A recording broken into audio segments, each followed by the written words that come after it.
tertúlia. Boa tarde a todos. Hoje é dia 9 de dezembro de 2023, um sábado, e estamos iniciando mais uma tertúlia. O verbete de hoje é de número 6.518. Ele contém 6 páginas, 47 logias e 17 máximos.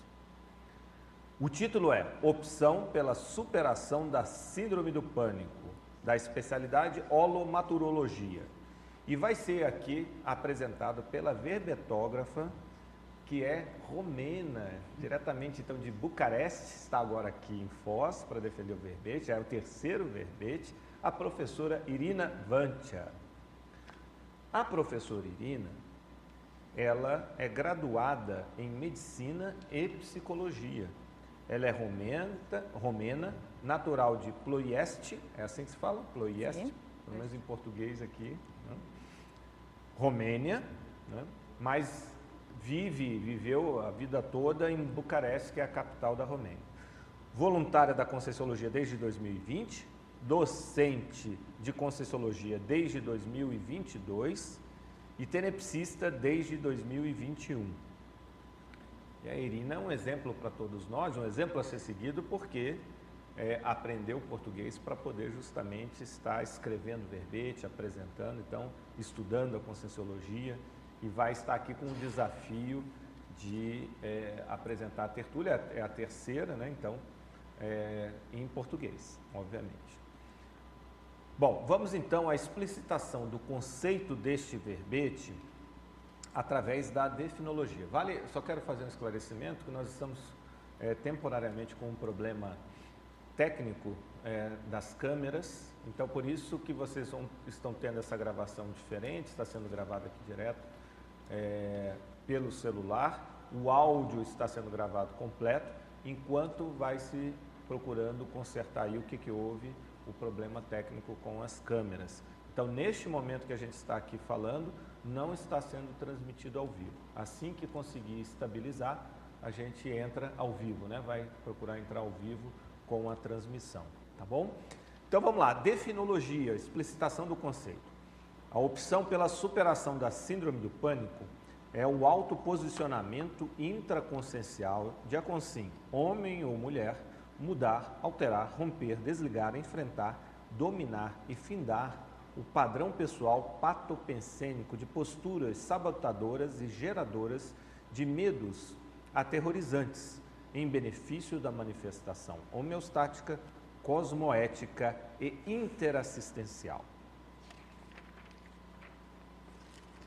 Agora, na seção Pensenologia, nós chamamos atenção para o holopensene pessoal do autoposicionamento sadio, o holopensene pessoal do autodesassédio, o holopensene pessoal da aplicação da vontade, a autoincorruptibilidade pensênica, os raciopensenes, a raciopensenidade e a manutenção da conexão pensênica com o amparo extrafísico.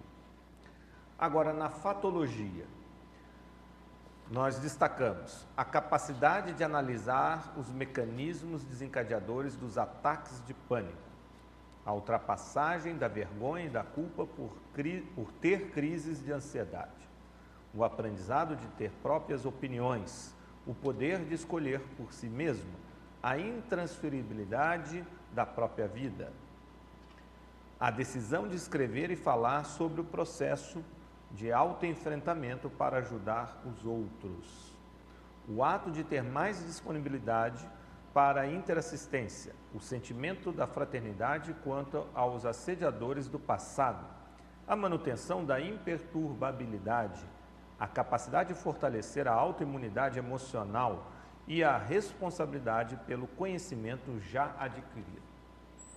Agora, na parafatologia, destacamos a importância da higiene consciencial para a realização da mobilização básica de energias, MBE, evitando a ampliação da ansiedade, a desassimilação mal feita sendo entendida a partir das consequências, a identificação da intrusão assediadora por meio da clareaudiência e da clarividência, a parapercepção impressiva, os esforços constantes para evitar a vampirização energética, o aprendizado através da conexão com a equipe extrafísica avançada nos momentos de interassistência, a percepção de ajuda dos amparadores extrafísicos nas situações difíceis, a insistência em fazer o EV especificamente quando surgem pensamentos de procrastinação, a blindagem energética dos ambientes domésticos e a comprovação da multidimensionalidade por meio das projeções conscientes.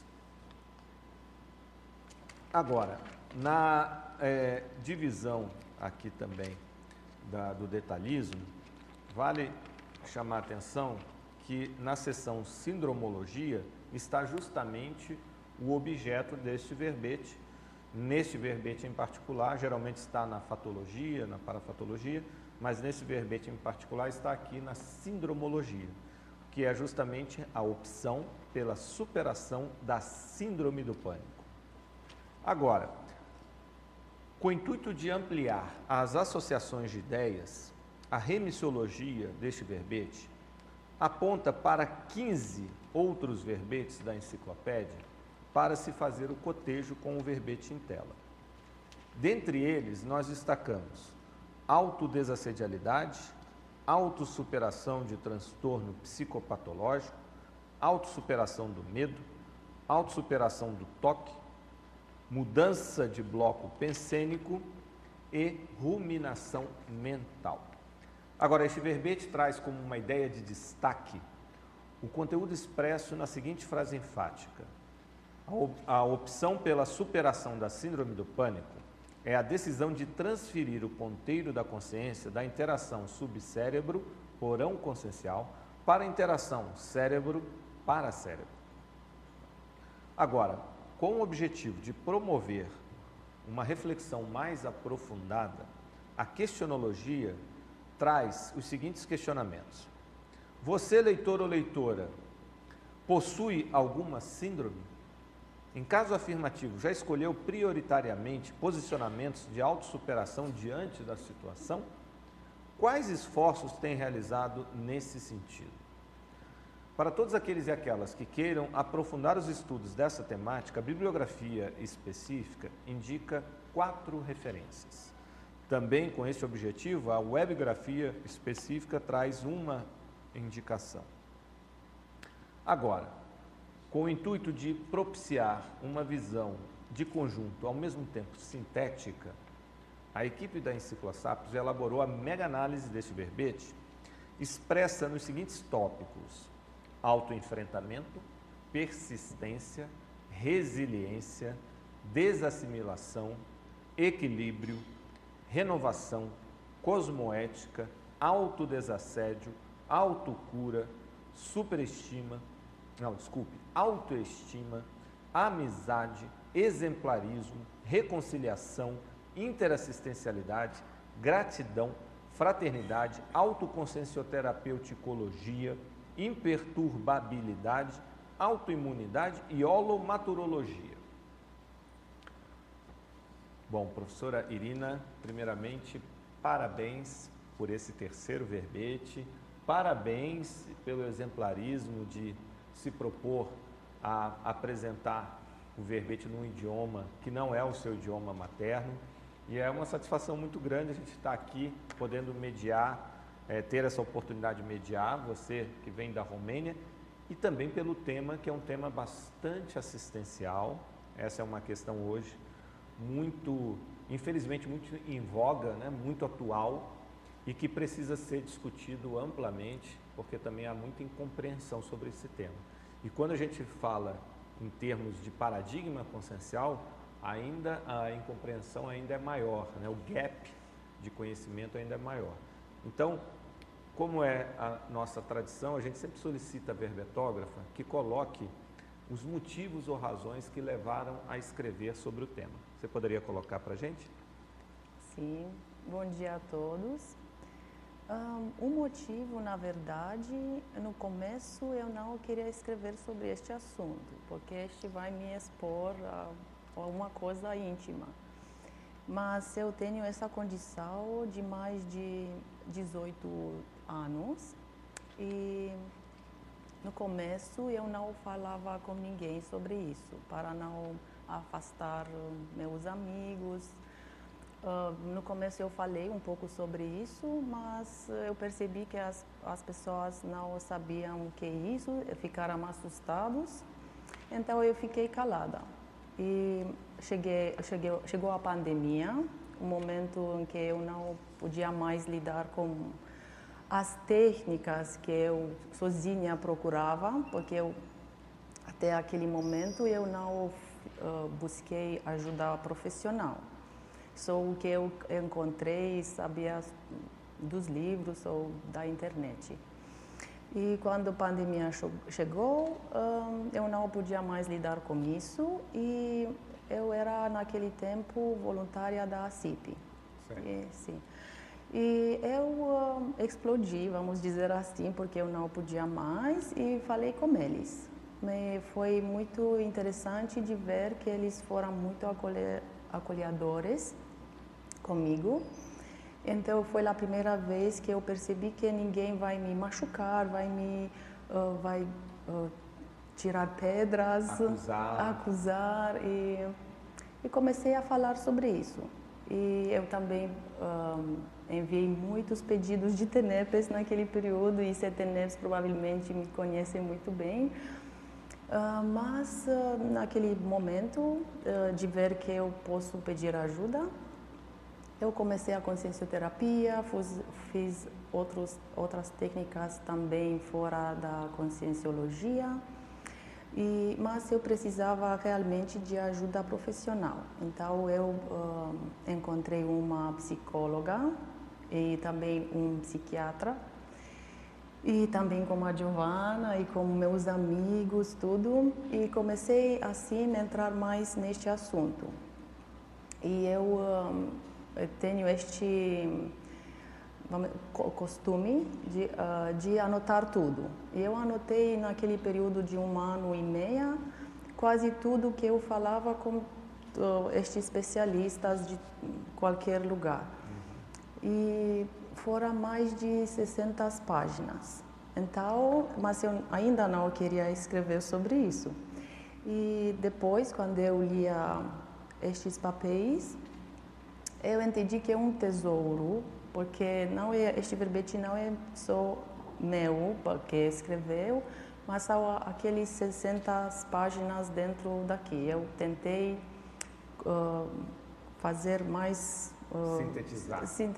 introduzir, eu não queria deixar nada do lado, então eu pensei como inserir mais concentrado. Tudo. Compactou. Então eu decidi naquele momento de escrever e eu fiz o programa Verbetografia. Eles me ajudaram muito para revisar e este foi o final do verbete. Então, na verdade, no começo eu não queria escrever porque é algo íntimo. Claro, você está se expondo. Exatamente. Mas tem um valor muito grande porque na hora que você faz isso, você realmente tem autoridade moral para quem passa por isso. Sim. Porque muita gente, às vezes, você vivenciou, né, como você relatou, as pessoas não entendiam, né, não compreendiam muito bem o que você estava vivenciando, o que você estava passando. E quem está te ouvindo e eventualmente passa por isso, entende que você compreende, né, que você tem essa noção. Isso, então... É uma forma da pessoa se sentir melhor, de ver o que você está usando para superar o processo, né? Que é justamente a opção pela superação. Sim, o título foi assim mesmo, porque eu comecei a escrever sobre superação.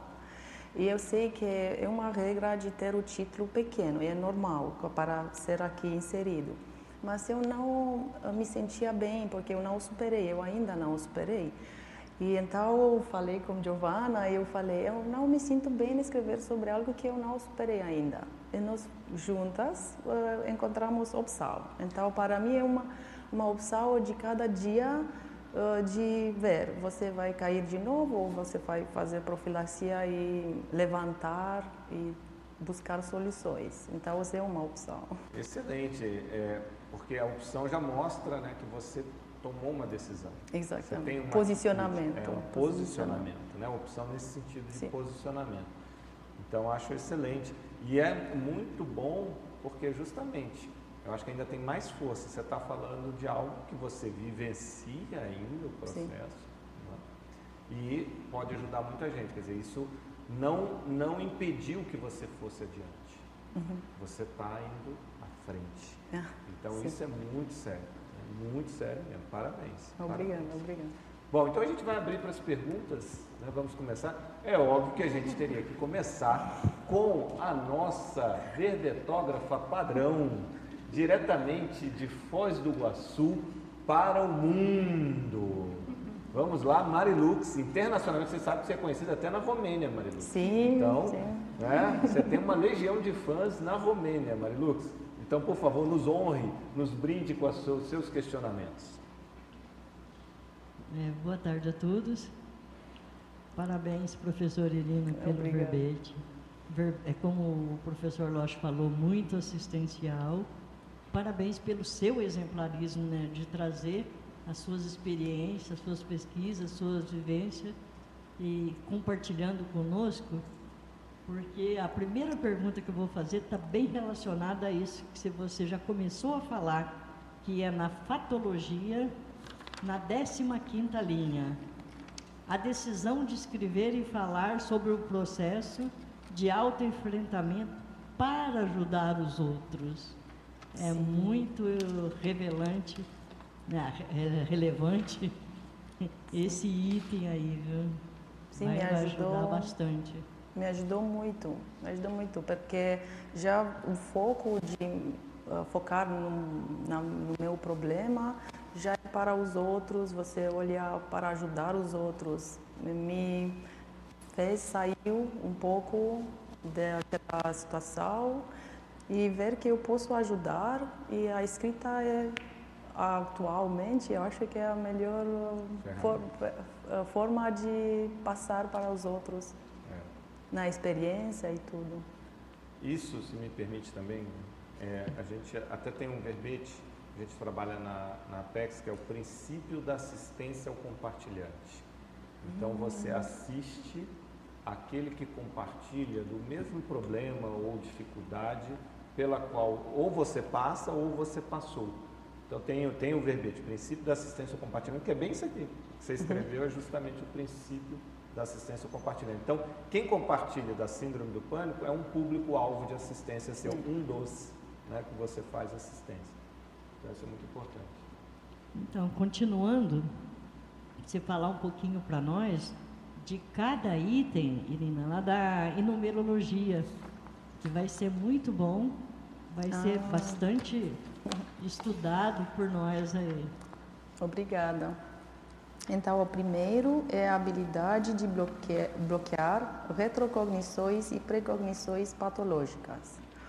Então, neste processo, porque muito medo, é normal que também os assediadores vão aproveitar e vão induzir retrocognições e precognições patológicas. Então, saber as técnicas da psicoterapia e também outras técnicas, você começa a ter essa habilidade de saber que é uma cunha mental que é induzido, e você pode começar a dizer não àquelas, porque no passado era automático, imediatamente você entrava nisso. E no próximo, a habilidade de focalizar no sucesso e não no pior cenário. Sim, porque às vezes nós vemos só o que é o pior, né? Porque este é o medo, o ataque de pânico, nós pensamos no pior. Então, no começo é algo que nós temos que fazer, não forçalmente, mas não é natural. E temos que ver a parte boa da vida, também que nós temos projetos cosmoéticos, seria bom, né? Um planejamento do futuro, para focalizar mais no sucesso. Mas que nós temos valores para apresentar para o mundo e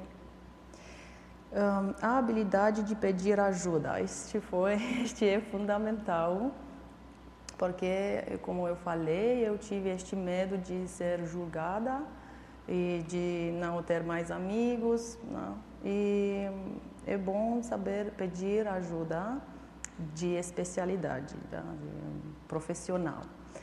E me ajudou porque é um sofrimento. Eu passei mais de 15 anos até a pandemia, né? Tentar sozinha buscando coisas, né? Mas a verdadeira coisa é que quando você encontra aquele profissional que realmente você tem afinidade. Então é importante também essa afinidade com a pessoa que vai te ajudar. Porque acontece que no começo a pessoa não encontra essa pessoa e vai se fechar ainda mais. Mas é bom lembrar que são tantas psicólogas e psiquiatras podem tentar novamente até não buscar de ter uma afinidade e encontrar aquela pessoa, porque foi para mim isso. Eu encontrei aquela psicóloga, qual eu agradeço muito, ela dessomou recentemente, e o psiquiatra que também me ajudou, e eles tinham a mesma mentalidade que eu. Isso foi, é importante. Afinidade, muito afinidade.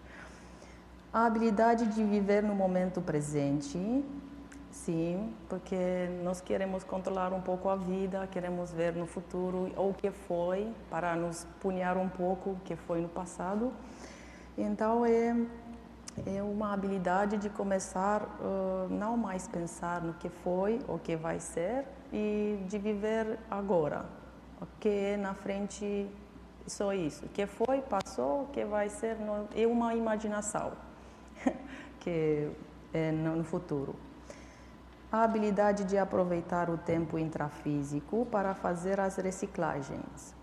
Aqui na Terra, e também porque nós encontramos a conscienciologia, eu acho, e temos mais informações, nós podemos aproveitar para fazer essas reciclagens, porque eu coloco no mito lá que o mito do intermissivista não ter dificuldades. Eu pensava assim, que quem foi lá no intermissível não tem mais dificuldade. Então, mas aqui isso é a ideia, que na Terra nós temos a parte prática, porque no extrafísico nós temos 99% teoria e 1% prática. E aqui é a prática, 99% prática e 1% teoria. E a habilidade de ser paciente, porque às vezes essa ansiedade vem de tentar fazer muitas coisas, um pouco de dispersão consciencial e ansiedade de exatamente fazer muitas coisas. Então, paciente de tomar cada momento e não entrar muitos assuntos. E ser paciente também com o processo da autocura, porque não vai acontecer daqui a amanhã. A habilidade de dizer não aos assediadores, também, porque eles vão continuar tentar nos desequilibrar, sim.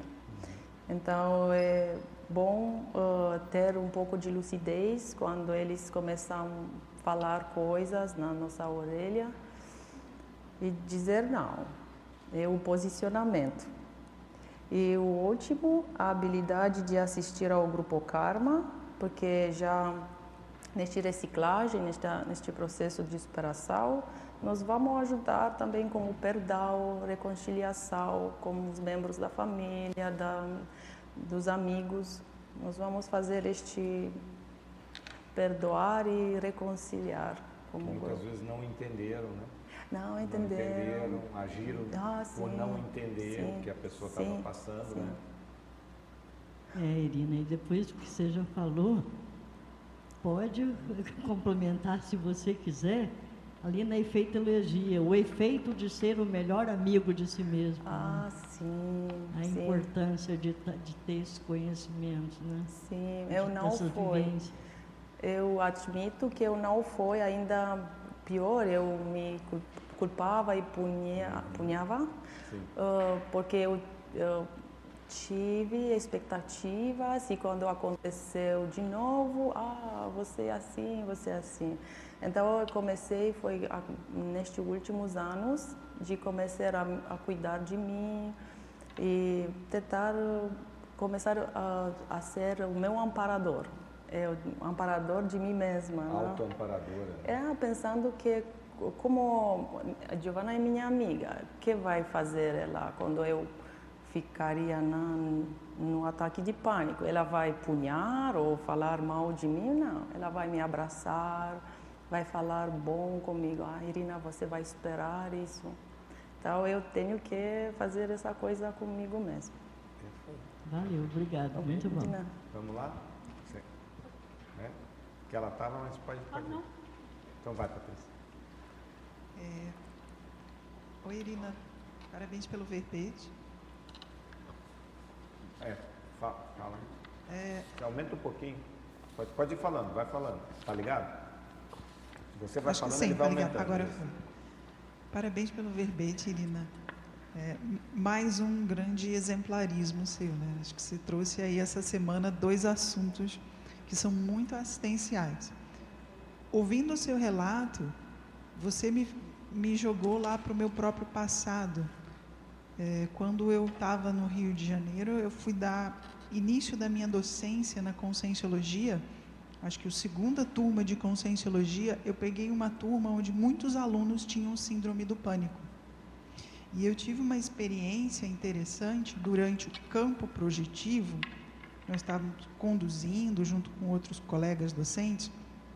Eu tive uma ideia da quantidade de pressão extrafísica de consciências patológicas que dificultavam muito a vida daquelas pessoas. Então, eu entrei num processo de muita empatia e compreensão, né? Eu, particularmente, não tenho a síndrome, mas foi muito fácil entender o que estava acontecendo e me colocar na posição de responsável também pelo bem-estar daquelas pessoas, já que a gente estava conduzindo ali um desassédio em conjunto.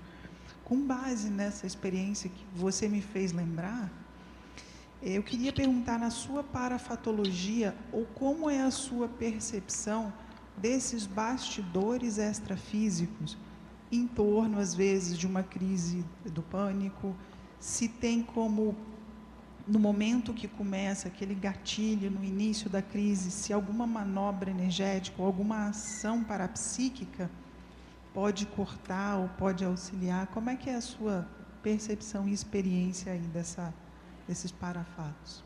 Obrigada, Patrícia. É difícil porque eu acho que é muito importante a profilaxia, porque quando já comece é um curto-circuito. Que é escrito aqui na ortopensenologia, curto-circuito. Eu concordo.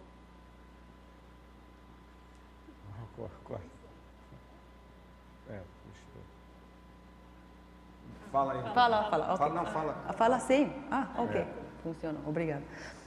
Então, eu concordo com ele, porque é um curto-circuito.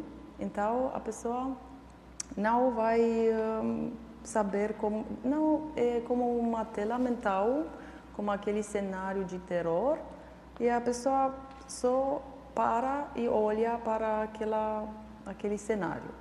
Então, seria melhor fazer a profilaxia do que entrar naquele episódio. Vai ser mais difícil de sair naquele momento. Mas algumas técnicas que podem ser utilizadas é como contraponto balsâmico. Eu falei no outro verbete também, que eu utilizei muito, de perceber um padrão pensênico da consciência e de voltar, de retornar o oposto. Então, qualquer coisa você sente e percebe, você retorna o oposto. Então, este vai afastar as consciências. Mas, Patrícia, que agora eu lembrei, o que eu fiz muito naquele momento, por exemplo, durante a noite, quando essa pressão começava, eu abria a tertúlia do Valdo. Eu deixei toda a noite. E também eu começava a ler algo da conscienciologia. E sim, pode fazer a profilaxia de externalizar as energias dentro do quarto, mas você falou que naquele momento eu utilizei muito as tertúlias do Valdo. Ajuda porque naquele momento você é aquele curto-circuito, você não pode fazer muitas coisas quando já acontece o ataque de pânico. E essa técnica que você usou, né, de ligar na tertúlia, ficar assistindo, Sim. isso muda o holopensene naquele momento. Né? Então isso ajuda, porque está se trazendo ideias, informações, inevitavelmente energias, que tem a ver com aquele tema da tertúlia. Então faz a evocação de consciências relacionadas àquilo, tanto amparadores e as consciências que estão sendo assistidas. Sim. Então, essa técnica, com certeza, é um bom fundamento. Não só, mas é uma boa utilização, sim. Né? Dá para a gente compreender o porquê. Não, mas é bom, nós vamos falar provavelmente neste 2 horas sobre a profilaxia. É melhor focar na profilaxia, porque quando acontece, já a luz apaga e... Pode. Eu queria fazer um comentário em relação a isso. Desculpa passar aqui à frente das pessoas, mas é só para pegar aqui o gancho. Porque era uma pergunta que eu tinha, que a Patrícia também falou de um gatilho. Sabe o que é? O que é que faz com que você acione o mecanismo? E eu pensei se você conseguiu identificar quem são essas consciências. Quem é esse público de assistência? Entende? Porque tem a ver também com um processo extrafísico, né? Por isso o holopensene, a mudança de holopensene ajuda. Você conseguiu identificar o gatilho e quem são essas consciências? O padrão das pessoas, das consciências? Sim, eles sabem que o que você tem o que você se assusta. O que você tem medo. Para tirar a energia, é normal. Então, eles sabem muito bem, eu sei, você sabe já que eles são muito inteligentes. Então, eles vão saber que medo é atrás disso para tirar a energia. Então, porque nós falamos sobre a profilaxia? Porque a profilaxia é a minha corrupção, a autocorrupção. Porque eu fico na alerta por causa de alguma coisa, eu tento controlar, ok, mas o corpo e a mente ficam em alerta. E neste alerta, cada dia, vai trazer aquela vulnerabilidade de aquele momento, porque pode ser que você é mais cansada, mais fraca naquele momento, eles vão utilizar ou não fazer a desassimilação.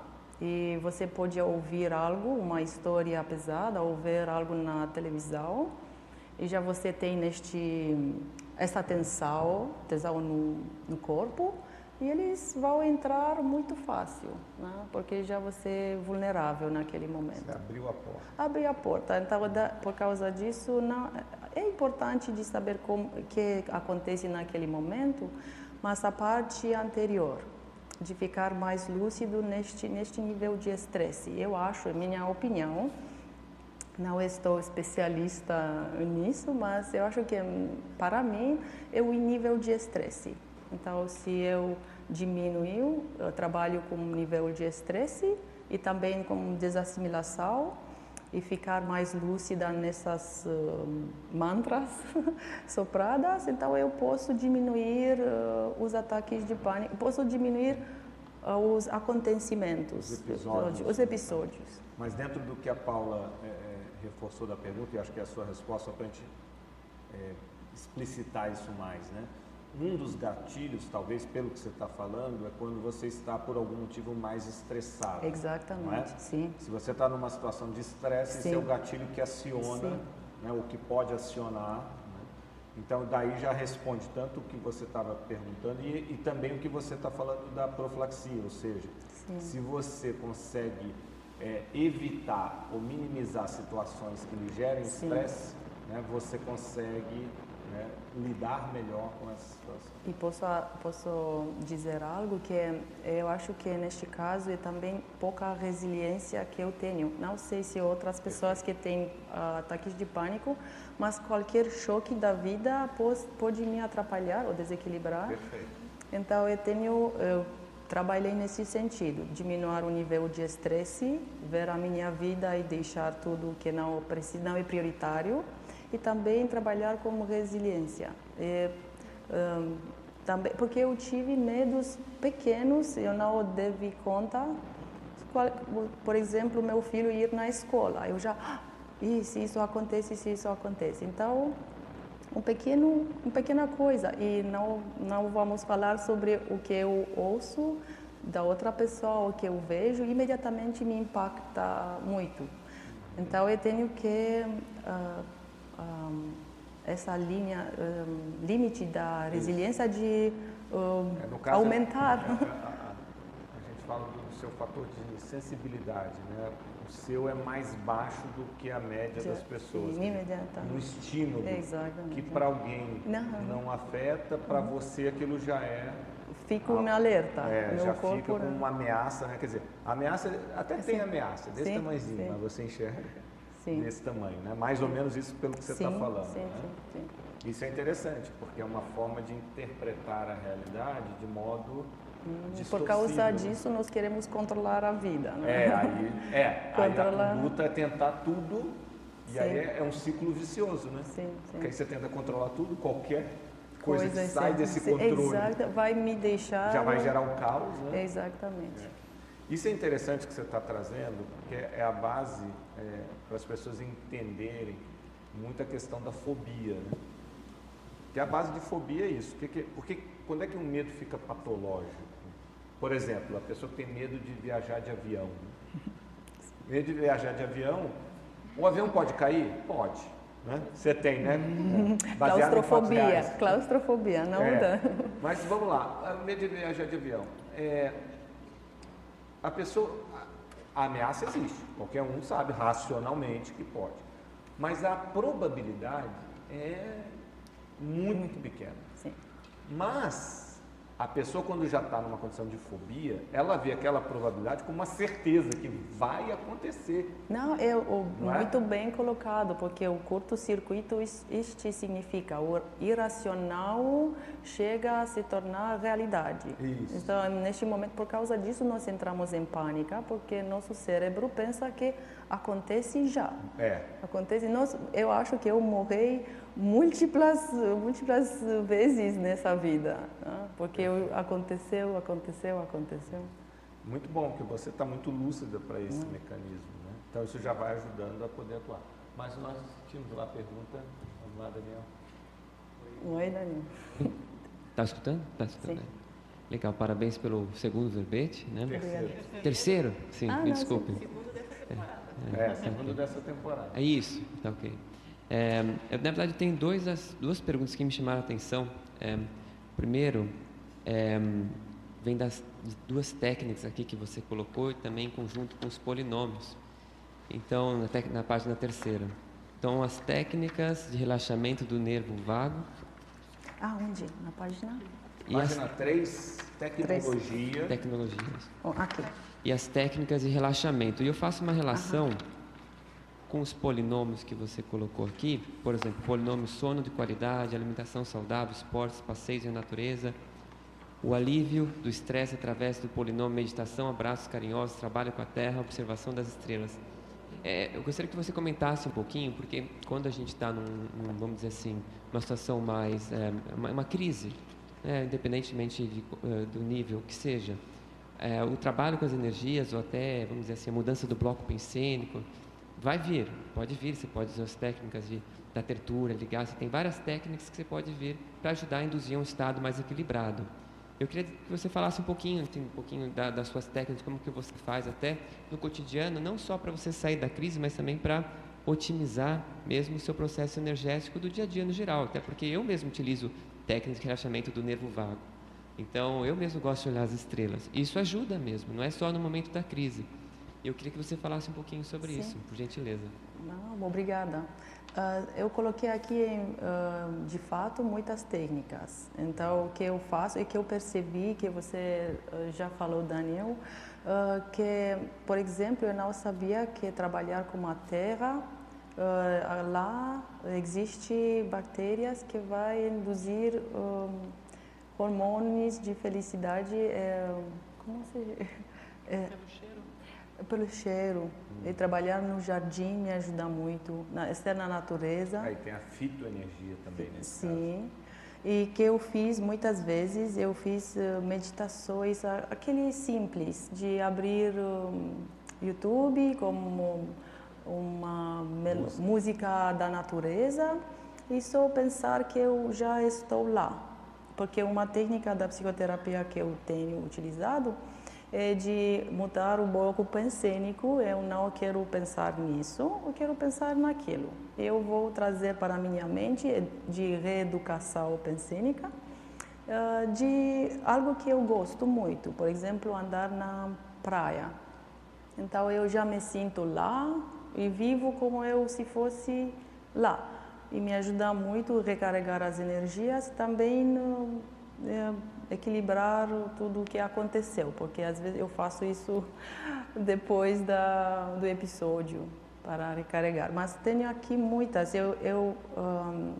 Neste período, são 18 anos, eu tentei muitas coisas e que me ajudou muito também foi de dançar para eliminar aquele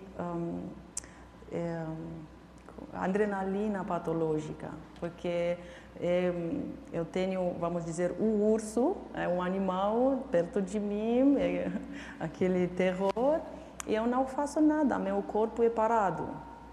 Antigamente, quando nós vivemos nas cavernas, não, você corre ou lutar, mas agora você fica parado, congelado assim, e aquele adrenalina fica no corpo. Então, um esporte um pouco mais intenso vai ajudar a eliminar aquela adrenalina. O que mais? São muitas técnicas. É mesmo para comentar mesmo. Agora Não, você... e a estrela é muito bom, porque eu não sabia sobre essa técnica, eu utilizei naturalmente de olhar para as estrelas e me fez ver o meu problema muito pequeno depois. Porque eu comecei a refletir, são muitas... A imensidão do universo, nós somos aqui pequenos, meu problema é pequeno também. Então eu olhei na internet e depois existe essa técnica. Tem uma coisa em relação a essa técnica de olhar para as estrelas e essa reflexão que é desencadeada, que eu acho que também ajuda por isso, que a questão do universo, cosmologia, né, ou astronomia, o Valdo comentava que era tema dos serenões. Tanto é que ele chegou a fazer esse pedido, que aqui a gente fizesse um evento de astronomia convencional mesmo, ajudasse a propiciar um evento, um congresso internacional de astronomia, porque isso ajudaria a linkar com o holopensene dos serenões. Então, o fato de estar olhando para as estrelas, tudo que envolve o processo astronômico, também é uma maneira de você fazer esse rapport com a questão dos serenóis. Então, isso ajuda na energia, melhora tudo. Sim. Muito Concordo. interessante isso aí. Posso emendar só mais uma perguntinha, Sim. Irina? Da numerologia, o primeiro item, na página 3 também. A habilidade de bloquear retrocognições e pré-cognições patológicas. Eu queria que você comentasse um pouquinho dessa relação também do hipersensibilidade parapsíquica e as crises em geral que você vivenciou e como é que você conseguiu superar sem suprimir ou sem reprimir o parapsiquismo sadio. Eu não entendi um pouco, Daniel. Desculpa. Por causa da língua. Não, claro, repito. A questão é a questão de você conseguir superar a hipersensibilidade parapsíquica ou a labilidade parapsíquica sem reprimir o parapsiquismo em si. Sem que você, vamos dizer assim, tivesse um bloqueio parapsíquico para poder superar. Então, para você poder vivenciar o parapsiquismo sadio, sem estar sujeita ao processo mais lábil ou desequilibrado do parapsiquismo. Daniel, eu não pensei nisso. Não, verdadeiramente não pensei o que eu fiz para melhorar o meu parapsiquismo e não entrar nesse processo. Não. Posso ajudar aqui? Sim, Claro, sim, claro. Olha ali primeiro na enumerologia. Tá? O primeiro item é a habilidade de bloquear retrocognições e pré-cognições patológicas. Né? Então, sim. para você lidar com a síndrome do pânico, quer dizer, minimizar, controlar, evitar, bloquear justamente, não ter, isso é o que você está falando. Okay. Então, a partir daí, ele perguntou como é que você faz isso sem, por outro lado, como efeito colateral, dificultar o parapsiquismo. Obrigada, eu entendi. Eu traduzo em romeno. Não foi... Entendeu? Então, a gente tem aqui a consciência em romeno. Dá licença, Daniel. Não, foi muito boa a sua pergunta. Eu não entendi. Obrigada. E de ver que são todos ruins. Este é o primeiro passo. Porque eu só tenho retrocognições e patológicos. Por quê? Então, eu vou refletir um pouco quando este chega na minha cabeça. Então, eu vou bloquear de ponto de vista só aqueles que eu acho que vai induzir ataques de pânico. Então, outros que são, eu não bloqueei os outros. Eu só começava a refletir naqueles que me induziram ansiedade. Então, eles eram... Porque tem uma temática, temática vezes, específica, ela já sabe qual é a temática, né? Que me assusta, eles, vamos pegar isso na tela mental dela. Perfeito. E eu sabia já o sujeito, porque a autopesquisa é muito importante, né? Saber quais são os gatilhos.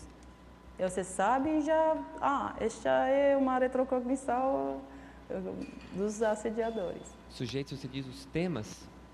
O quê? Os topics, os temas que vinham. Ok. Conforme o tema da retrocognição. Entendi.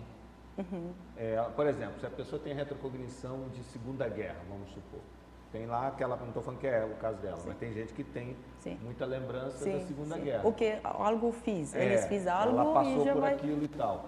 Se fosse uma pessoa que fosse nesse caso, ela eu não posso, quando é alguma coisa relacionada à Segunda Guerra, eu vou evitar. Entendi. Entendeu? Agora, outros temas ela pode. Não, eu bloqueei só porque são os mesmos, a recorrente. mesma temática. Recorrente. Não porque eu quero saber sobre mim, eu sei que todos nós fazemos coisas no passado, mas já quando mas foram muitos mais de precognições. Eles utilizam mais precognições. Que é a base da ansiedade. Sim. Você Isso vai acontecer. Isso é a vai ameaça, acontecer. né? Nós vamos dizer para você, nós sabemos melhor. Isso vai acontecer. Agora é alto nível, hein? Sim. Parapsiquismo. Obrigado, Irina. Ok? Não, de nada. Vamos lá, Miriam, e depois aqui, tá? Irina, já que nós estamos falando de tecnologia, eu vou perguntar sobre a técnica da visualização parapsíquica, que está na página 3, na seção tecnologia, e a técnica da gratidão. Como é que você aplica? De que maneira você usa essas técnicas? Ou quando você usa essas técnicas? Obrigada. Eu também gostaria de acrescentar que, vendo seus relatos, ouvindo e vendo seus relatos, eu penso que você tem uma coragem consciencial como poucas pessoas eu vi. Então, parabéns por isso também. Agradeço.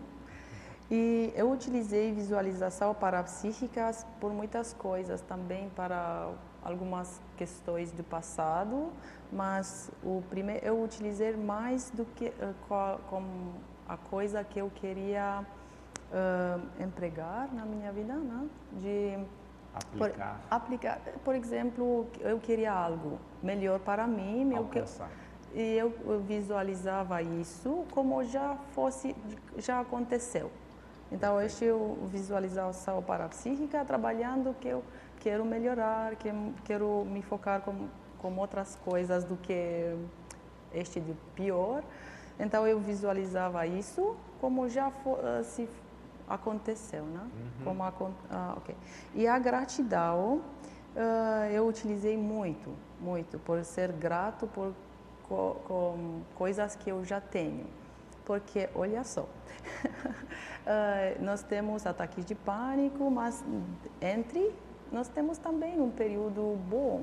Sim, um intervalo entre um e outro. Exatamente. É bom, naquele momento, investir muito para, com gratidão, felicidade de trabalhar neste sentido para diminuir o que pode acontecer depois. E eu fiz uma técnica, não sei, eu vou dizer, é do Greg Braden, que é de sentir gratidão por 3 minutos, muitas vezes por dia, 3 ou 4 vezes por dia, mas realmente sentir, não é só verdadeiro. Porque eles viram dentro da ciência que dentro da gratidão o cérebro que começa a conversar, comunicar, porque no ataque de pânico eles são totalmente defasadas ou como desequilibradas, mas quando a pessoa sente gratidão, tudo é em equilíbrio.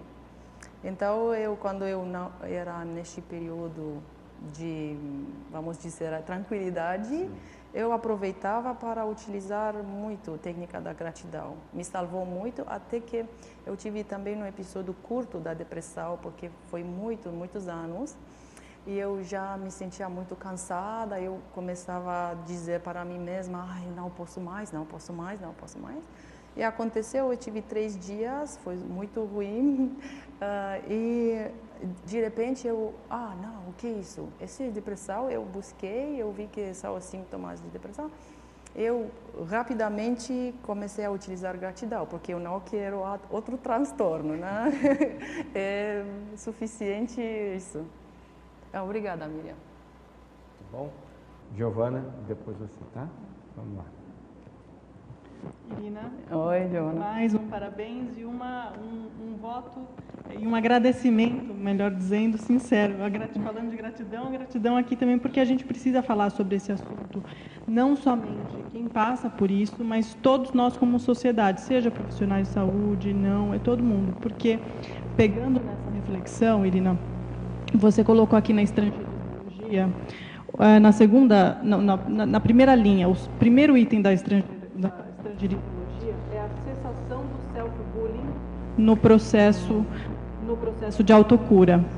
E uma das coisas que a gente percebe, por isso que eu falei assim, realmente é muito boa a sua reflexão e o seu enfrentamento de trazer aqui esse assunto, porque, infelizmente, enquanto sociedade, a gente passa por um ciclo vicioso de bullying em relação a todas as dores, transtornos. Esse microfone tá meio fácil, fala no outro. Vamos trocar. Tem que substituir aí o microfone. A gente passa por um ciclo vicioso de bullying em relação às dores que qualquer ser humano, qualquer consciência passa. E falando especificamente da síndrome do pânico, isso não deixa de acontecer também.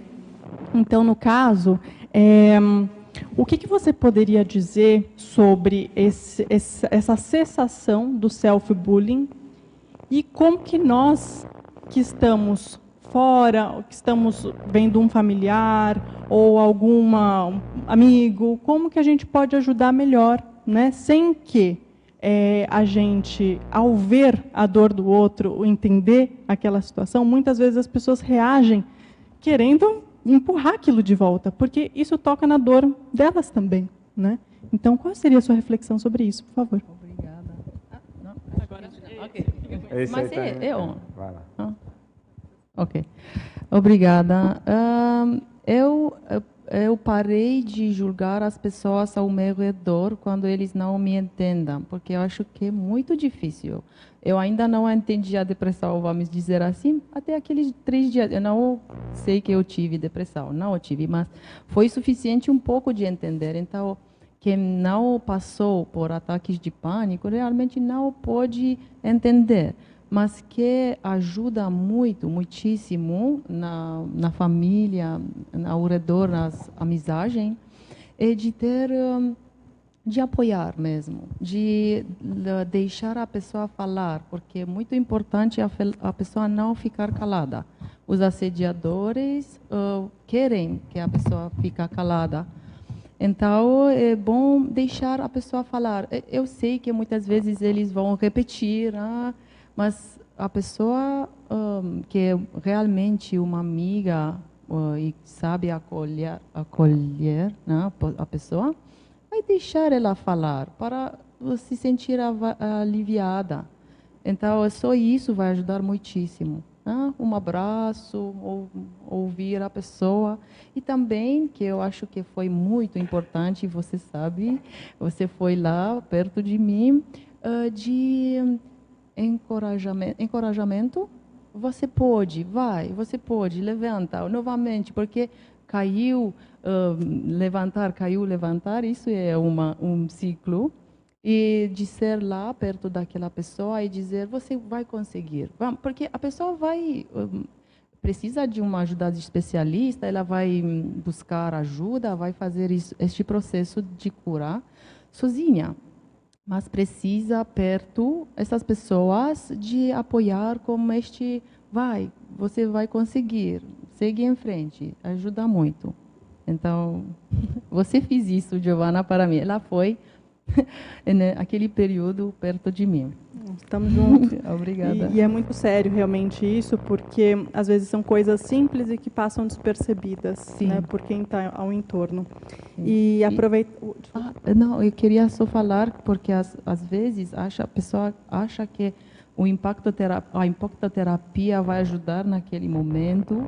Nós falamos sobre isso, que vai trazer mais ansiedade para aquela pessoa. Dizer coisas como, você novamente pensa ruim, este negativo vai trazer efeitos, você faça outros sofrer com seus pensamentos, né? E tudo isso vai fazer a pessoa se sentir mais culpada. Isso não vai ajudar.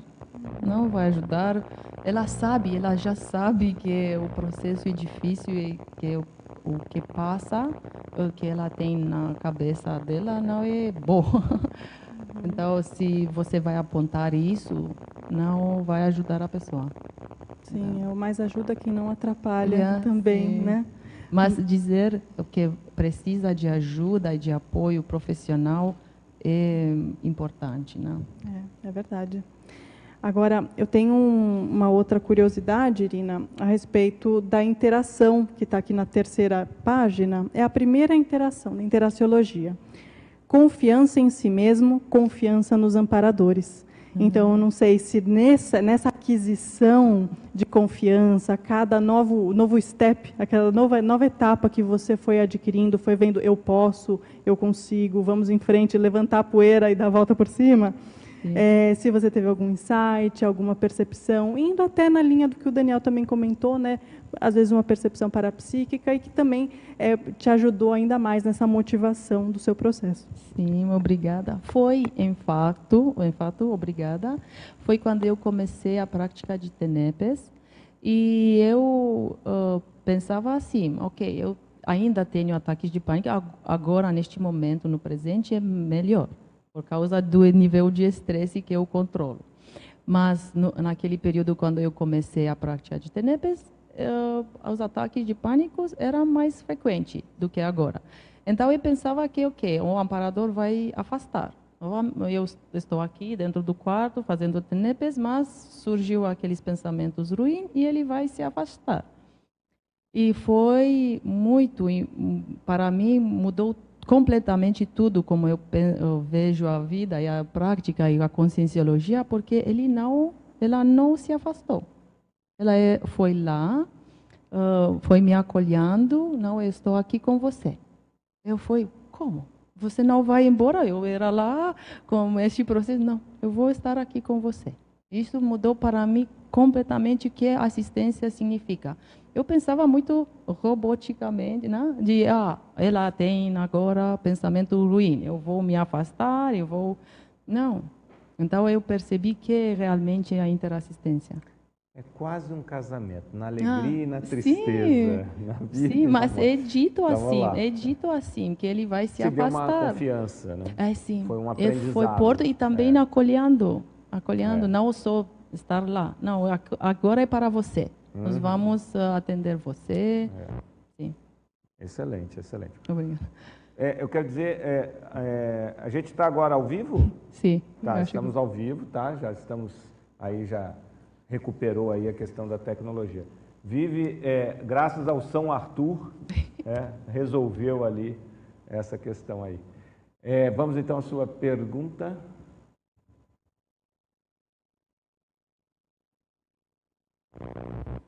E agora o microfone não funciona. Não, eu. Parabéns, Irina, pelo tema. Parabéns pela opção, por esse enfrentamento, que não é uma patologia fácil, né? Eu estou muito feliz de estar aqui com você hoje. A importância do teu tema, que estava faltando na enciclopédia. Estou bem feliz com isso. E a minha pergunta, tenho mais de uma, mas vamos lá para a primeira. No seu caso, você identificou a causa, qual foi a origem? Não precisa me dizer qual, sim. Mas se ela foi intrafísica ou você acha que é um processo extrafísico? Ok, obrigada. E que eu entendi durante este processo de pesquisa, de autopesquisa, em fato, é que também eu acho que é um componente genética, epigenética e paragenética. Eu não posso dizer só apontando o dedo, foi a culpa daquela pessoa. É somatório.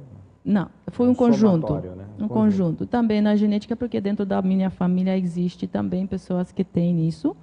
Também epigenética, no ambiente onde eu moro, ver este estilo de vida, eu, como criança, posso emitir. Né? Vejo que assim eu tenho que me comportar, mas não é só isso, é para a genética também, porque são crianças que não vai cair nisso, não vai ativar aqueles genes, mas são crianças que vai ativar, depende do paragenes do psicossoma. Então, mas eu sei também, eu conheço o trauma que declanchou de tudo isso, foi no 18 anos. Disse na Conscienciologia que o período que eles também pode conhecer você, os assediadores, na adolescência. Isso. Então, mas eu não quero apontar o dedo para uma específica coisa. Eu acho que é um conjunto. Genética, epigenética e paragenética. E mais uma, posso? Sim.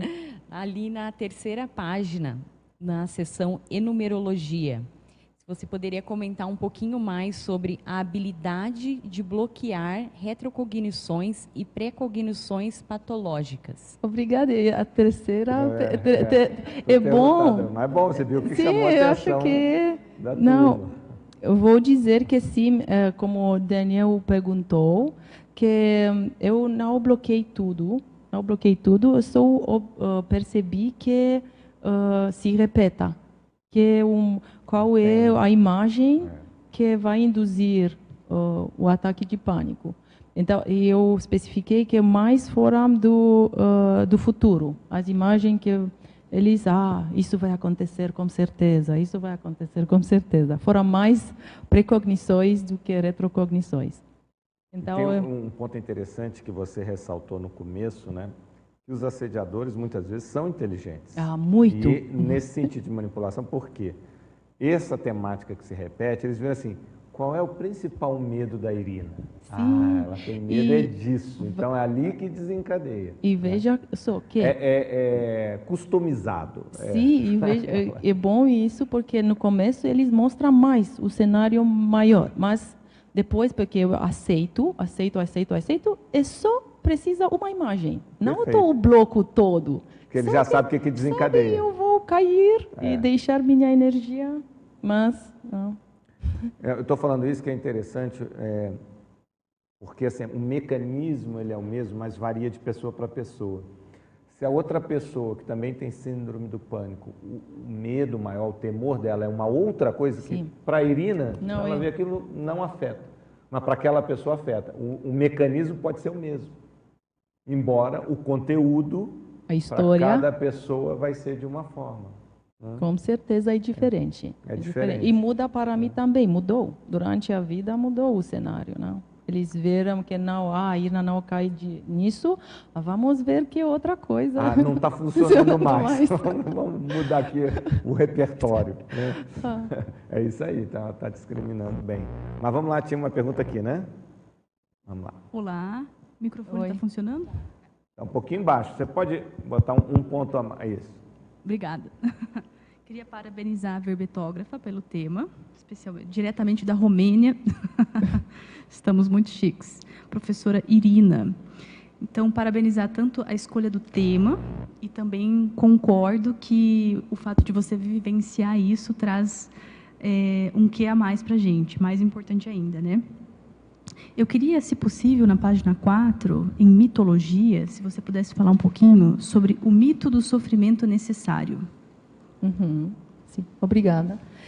Sim, eu percebi que, para mim, eu tive isso muito, pensando que só através do sofrimento eu estou digna de receber algo. Então, eu vi a vida como eu tenho que reforçar, ter não sofrimento, mas de ter desafio, patologia, dificuldade sempre para merecer. Merecer aquela coisa. Então, agora eu sei que a vida não é sobre a felicidade, não sobre o sofrimento. E eu tento fazer minha vida leve, não mais entrar neste sofrimento necessário. Né? Você sabe qual é a raiz disso, né? Religião. Sim, porque isso já é a ideia da via crucis, de carregar aquela cruz. Tem que sofrer. É viver na cruz, não é? Isso é muito a pessoa, né? Geralmente a pessoa que ficou muito tempo com o processo da religião. Você defendeu o verbete sobre isso, né? Na quarta-feira, então. E foi escrito depois disso. Foi defendido antes, mas eu escrevi depois porque eu percebi exatamente isso. É uma coisa também da religião. Porque a religião, aí você que perguntou, trabalha muito essa questão do sofrimento. É o processo, você tem que sofrer. A ideia da expiação. Então, você tem que passar pela expiação. De ser digno. Para que você possa e tal. Tanto é que chega algumas, até mesmo algumas correntes da Igreja Católica, que tem lá a questão daquela correntinha que colocam na coxa, o cilício, para justamente gerar dor. Isso é da Igreja Católica. Então, olha a loucura disso. E é bem esse processo que, claro, aí cada um vai manifestando. Em termos de proexis, a gente fala da proexis via crucis, que é o mito da proexis via crucis, que a pessoa acha que a proexis dela tem que ser com sofrimento. Eu tenho que passar as piores coisas. É claro que ninguém está falando que a proexis é fácil, que tudo é uma maravilha, mas não é para você ficar, né, num nível de sofrimento. Então, é muito sério isso que você está falando aí. Vai perguntar. Mais uma pergunta aqui. Eu queria saber ali na mesma página, em sindromologia, o que significaria a síndrome ectoplásmica e a remissão dela, na segunda linha. Aqui, síndrome ectoplásmica. Sim, aqui, síndrome de plásmica, ok. É uma quebra de homeostase, são os sinais e sintomas. E, às vezes, é por causa de desassimilação mal feita ou pelo bloqueios energéticos. Então, a pessoa vai ter muitos... vamos ver se eu me lembro alguns sintomas. Mas são gerais, são mentais, pode ser do físico, do corpo físico. Então, isso é uma desequilibração, desequilíbrio, sim. E pode induzir ataques de pânico. Por causa disso, pelo processo energético. Exato, bloqueios e desassimilação mal feita. Perfeito. Ok?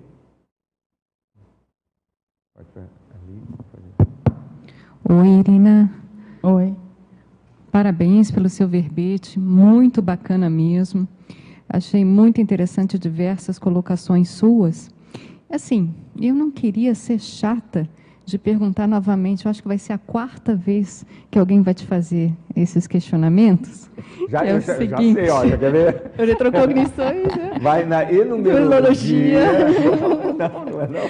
Mas assim, só para contextualizar um pouquinho, Irina, é o seguinte, vou colocar aqui alguns pontos que me chamaram muita atenção, e aí por isso que eu vou entrar novamente nessa questão. Na megapensionologia, você coloca pânico, epilepsia subcerebral. Sim. Na primeira página, né? Ali no finalzinho, na ortopensatologia, você coloca dor curtos circuitos. A pane é um curto-circuito do aparelho, a síndrome do pânico é um curto-circuito da consciência. Ali na parafatologia, na 4ª linha, você comenta ali da identificação da intrusão assediadora por meio da clareaudiência e da clarividência. E você também comenta ali na 5ª linha a parapercepção impressiva. E aí, com tudo isso, temos ali na numerologia a questão da retrocognição e pré-cognição patológicas, né?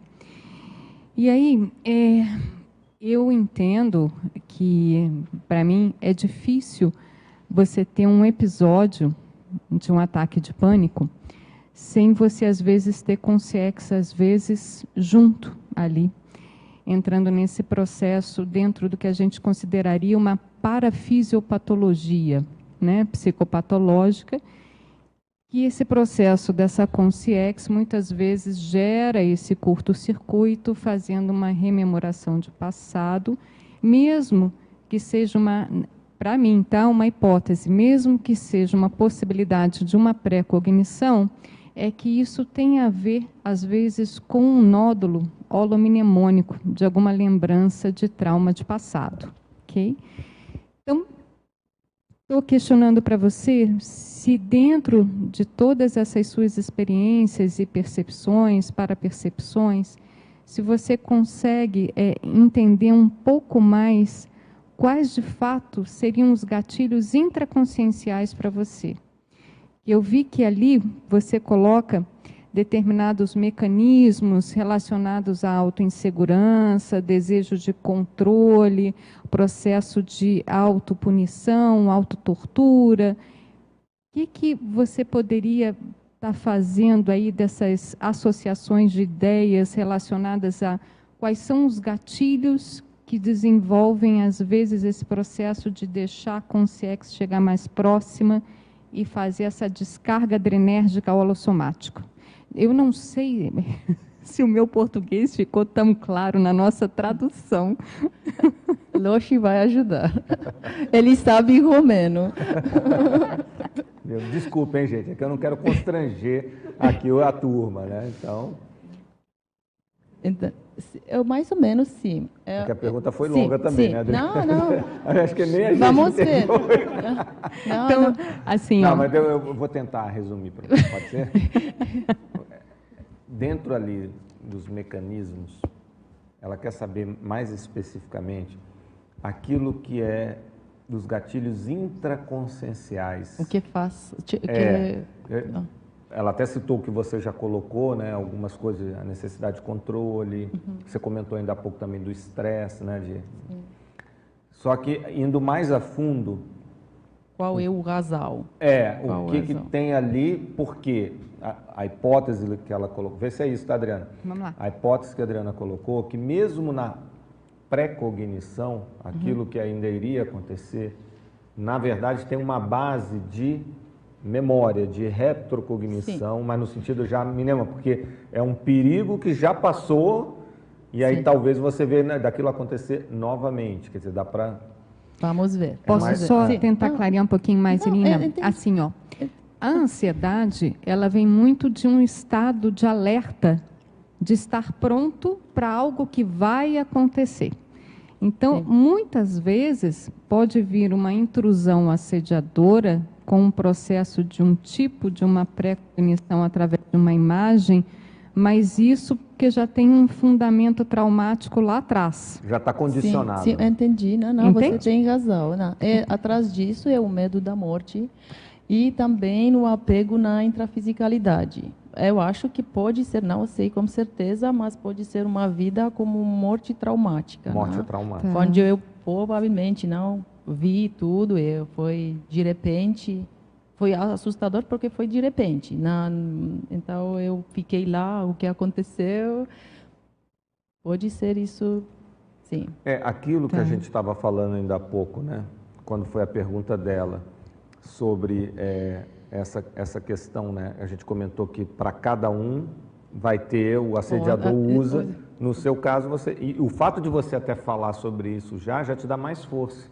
Já começa a ser uma forma que você já sabe. Não que não vá acontecer de novo, mas você agora já está num outro nível que já é o caminho para daqui a pouco isso não ter o mesmo efeito. Entendeu? Posso ressaltar uma outra coisa. Eu falei com Giovana antes, mas eu dirigia, foi uma história que eu quero dizer aqui, e eu dirigia e eu pensava sobre isso, eu tenho medo da morte, eu não quero sofrer, enfim. E foi um insight, acho que do amparador, que falou assim, Irina, você não tem medo da morte, porque já tudo o processo, você não tem medo da morte, você tem medo de viver. E isso mudou muito, porque eu pensava de controlar tudo, mas eu tenho que olhar na minha vida. Eu estou feliz, eu sabe como viver, realmente viver a vida. Então mudou completamente, né? Ressignificação disso. Não sei se aí, Adriana, pode falar. Não, entrou dentro disso. Então, assim, Irina, dentro desses processos que você vê de mecanismo de funcionamento, às vezes que pegava mais para vir o processo do assédio, gerando às vezes essas lembranças, você acha que está muito dentro desse mecanismo de controle? De tentar controlar em demasia as coisas, o processo do perfeccionismo, de não poder errar. Você acha que esses eram talvez os gatilhos intraconscienciais que geravam esses processos de entrada, às vezes, da consciência? Sim, com certeza.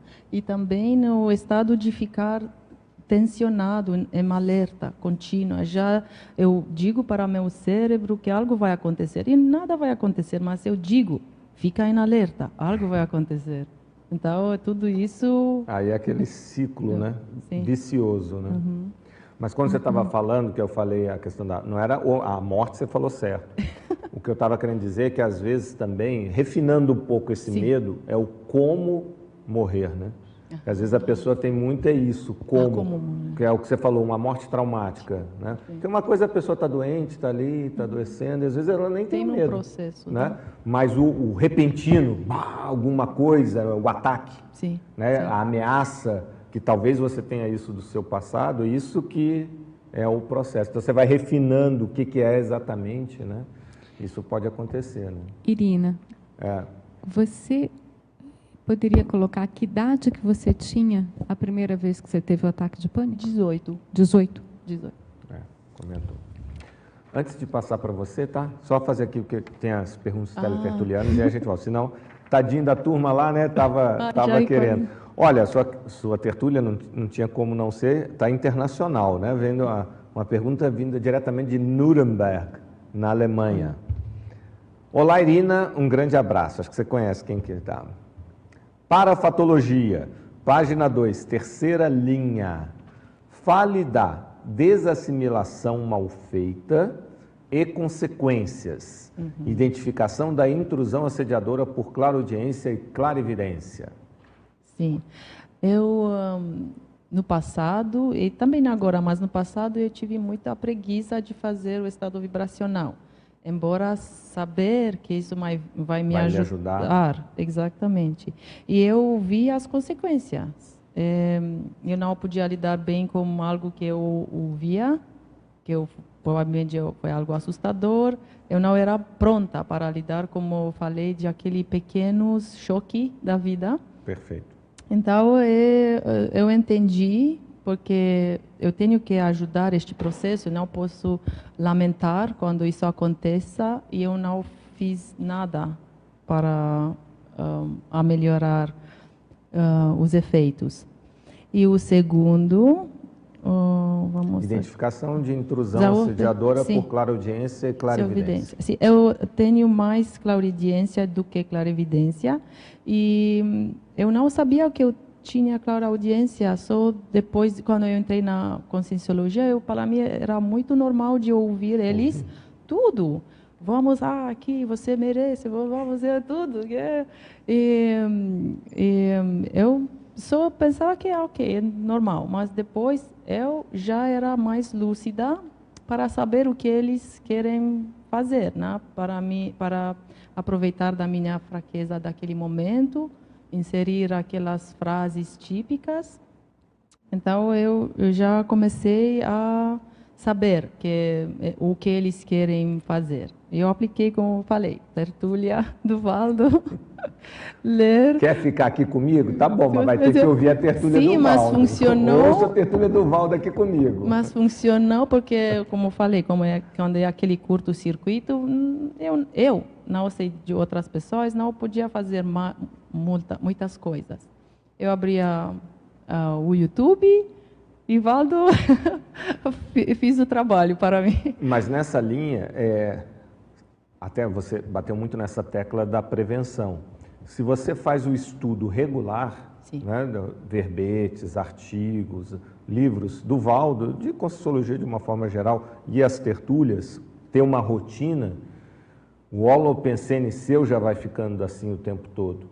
Então, isso que é o sério na profilaxia, porque aí já não vai ter esse gap. Porque mesmo na hora que você não estiver assistindo, está, sei lá, trabalhando, foi em alguma atividade, alguma coisa, mas aquilo está tão regular que agora é 24 horas com você.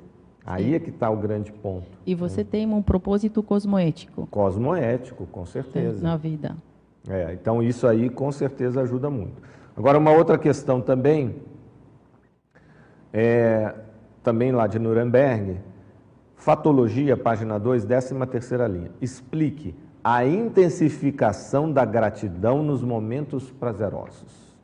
Sim. Eu falei, mas eu vou falar de novo porque é muito importante. Naquele período, quando a pessoa fica mais tranquila ou já tem um episódio de felicidade, é bom sustentar ou fazer mais... não sei na língua manutenção? De fixar mais este pensene de felicidade, de gratidão, através daquela técnica que eu utilizei do Greg Braden, mas existe também na Conscienciologia de sentir gratidão. E eu senti mais de 3 minutos, porque os especialistas que fizeram estes estudos viram que 3 minutos é importante para começar este equilíbrio instalar dentro do corpo. Então eu fiz uma questão fisiológica, né? Neurofisiológica. Eles realmente analisaram, mediram. Mensurar, o que você queria falar. Mensurar. Por mais, então, 3 minutos por 2 ou 3 vezes por dia. Perfeito, perfeito. Ok, agora a questão vinda de Porto Alegre, Rio Grande do Sul, no Brasil, cidade e estado do Brasil. Proverbiologia. Poderias comentar os 2 provérbios?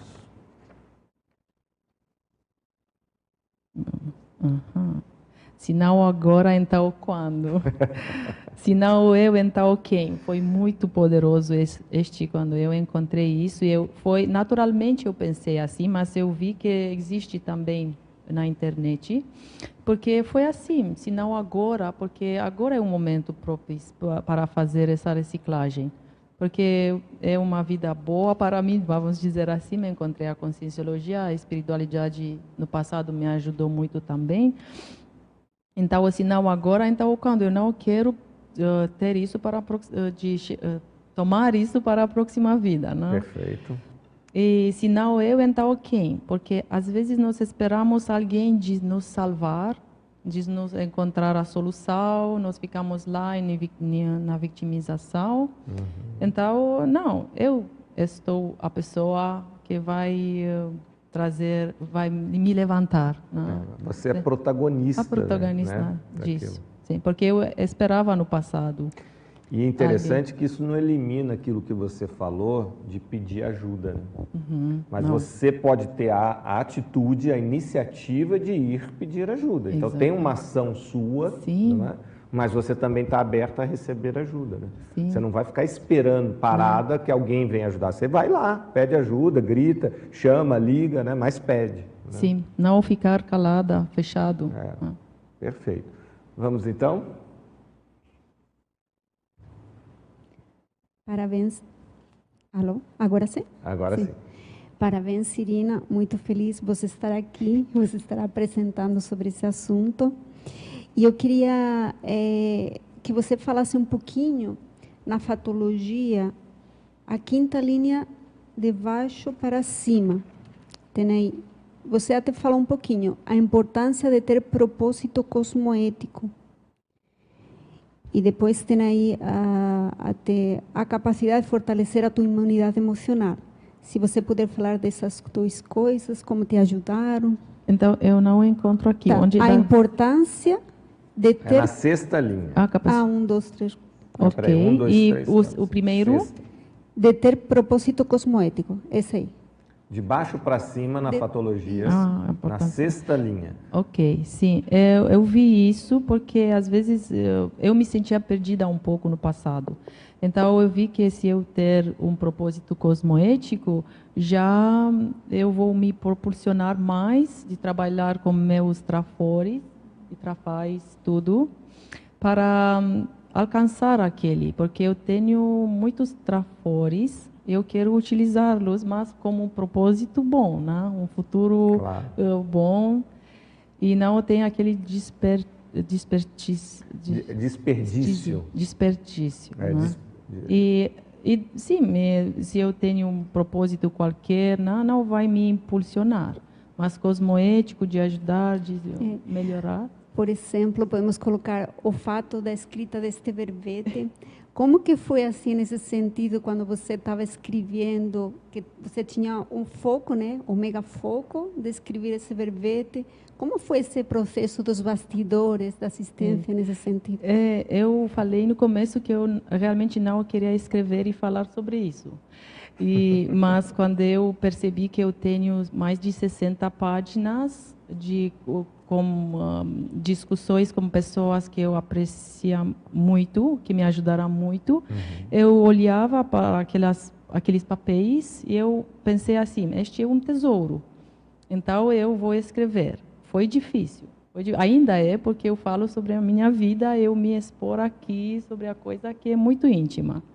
Então, eu pensei assim, Irina, eu vou deixar-me de lado, porque este tesouro vai ajudar alguém que é lá, fechado, chorando, lamentando, eu não posso, eu estou aqui sozinho, mas não é sozinho, né? Eu acho que os intermissivistas e qualquer pessoa tem dificuldade, e eu vejo eles, a pessoa que levanta e tenta novamente, pede ajuda, tudo, eu vejo como heróis, né? Heróis, não? Heróis porque é difícil, a vida é difícil, não. Agora fica aí uma nova técnica. Quando a pessoa que passa por isso estiver tendo a crise, põe na tertúlia da Irina, entendeu? Vai botar na tertúlia da Irina, aí, ó, é uma referência, ainda mais essa tertúlia aqui. Sim. Porque ela vai ver, ó, você está aqui, está falando, está se expondo, e essa pessoa que está te assistindo sabe que então você passou por isso, sabe o que ela passa.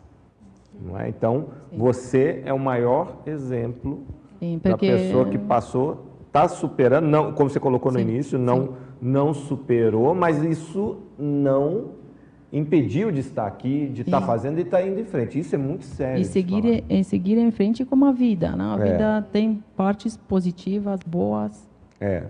E tem um ponto, se me permite só complementar, que eu acho importante nesse seu exemplo. Isso serve para outras situações, né? Pessoas que passam outros problemas ou outras síndromes também. Que a doença não define quem a pessoa é. Exatamente. Porque às vezes a pessoa fica com a autoimagem, ou a autoidentidade muito... eu sou isso. Não é. A Irina não é síndrome do pânico. Não. Ela pode ter, ela pode passar, mas ela não é. Ela é muito mais do que isso, mas muito mais. E é o que a gente está vendo aqui.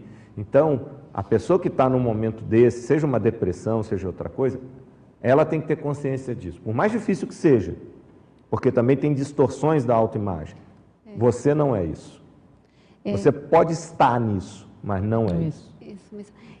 Até eu iria falar isso de aí, que esse olhar de você como consciência, né? Isso. Você como consciência é muito mais que isso. E até você fala, na linha anterior, fala o entendimento da consciência estar em processo evolutivo contínuo. Exatamente. Né? Aí fica bem claro esse processo. Ok? Você sabe que a Ana também é conterrânea, vamos dizer assim, sua, é europeia também, sim, né? Sim, eu sei. Então, você esteve lá então tá bom, já conheceu inclusive a Romênia, então é outro nível. Falando em Romênia, temos uma questão vinda de Bucareste. Estão assistindo lá em Bucareste.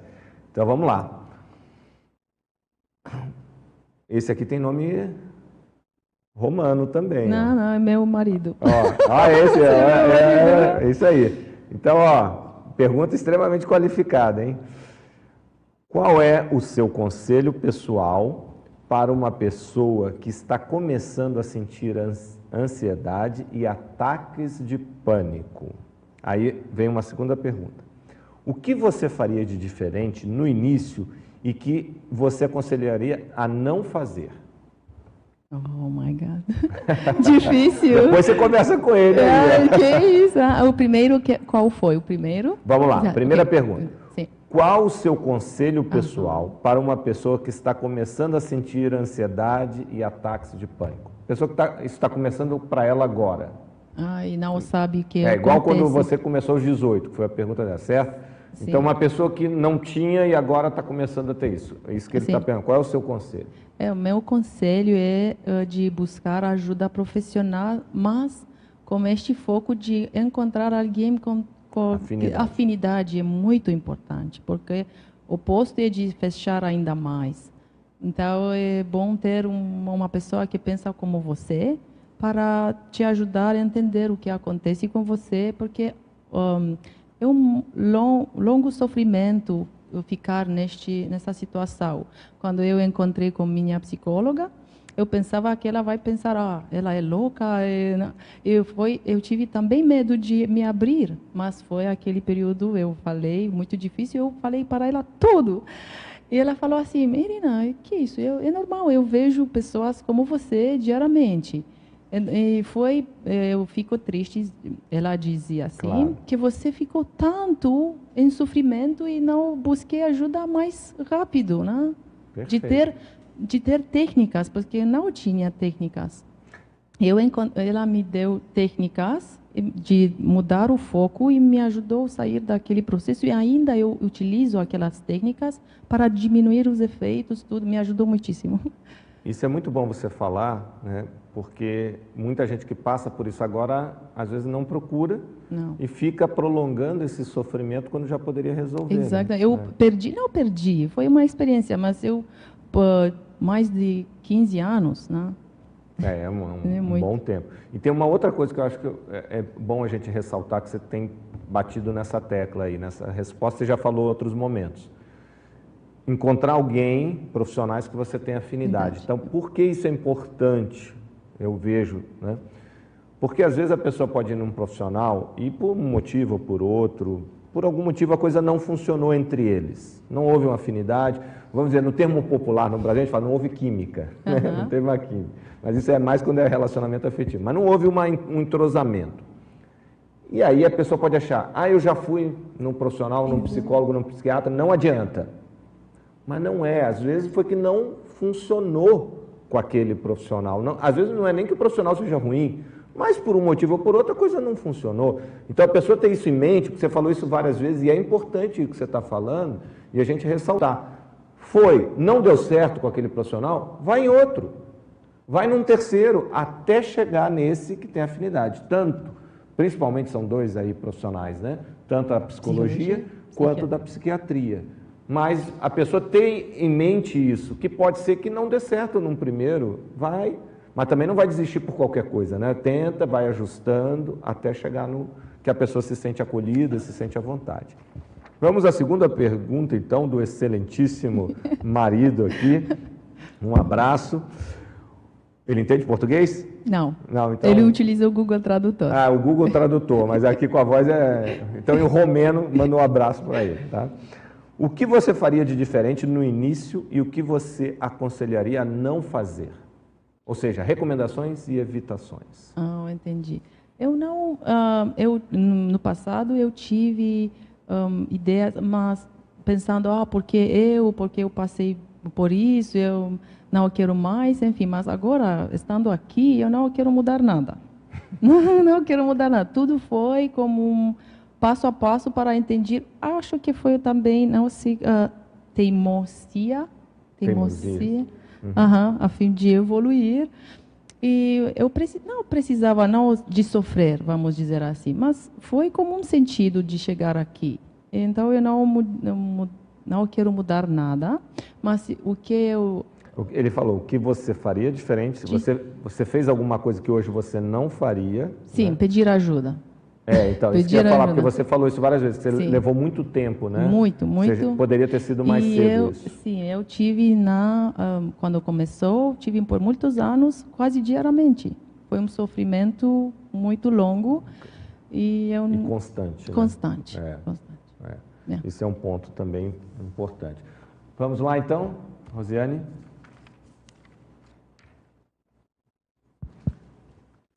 Olá, Irina. Oi. Olá a todos. Parabéns. Muito bom aí a sua apresentação, a sua temática. Esse seu despojamento aí, ele vai estar fazendo muita assistência, tanto para pessoas que são aqui do Brasil e que sentem vontade também de trazer uma temática e não conseguiram, como também pessoas de fora, né? Certamente vão estar motivadas aí para poder também trazer seu tema de pesquisa aí. Bom, dentro das perguntas, fatologia, terceira linha, você coloca aqui a decisão de acabar com a autotortura. Você utilizou alguma técnica? Como é que você manteve? Porque às vezes a gente pensa em fazer e na hora de termos práticos, às vezes não consegue. Que técnicas ou técnica você usou para bancar essa condição aí da decisão, né, de acabar com essa autotortura? Essa é a primeira pergunta. Obrigada. E aqui veio junto com self-bullying, autotortura com self-bullying que eu tenho aqui self-bullying na estrangeirismologia. E eu não tenho uma técnica, só foi que naquele período, quando eu era no chão, não, como se diz, no pior possível, vamos dizer assim, eu pedi peso, emagreceu, perdeu muito peso, e eu vi que eu ainda falava muito mal sobre mim, e puniram novamente, e foi um momento quando eu olhava no espelho e eu percebi que eu falava muito ruim sobre mim. Eu era lá sofrendo, né? Foi um momento de lucidez. Que isso? Que isso? Eu estou aqui, é um momento muito difícil da minha vida.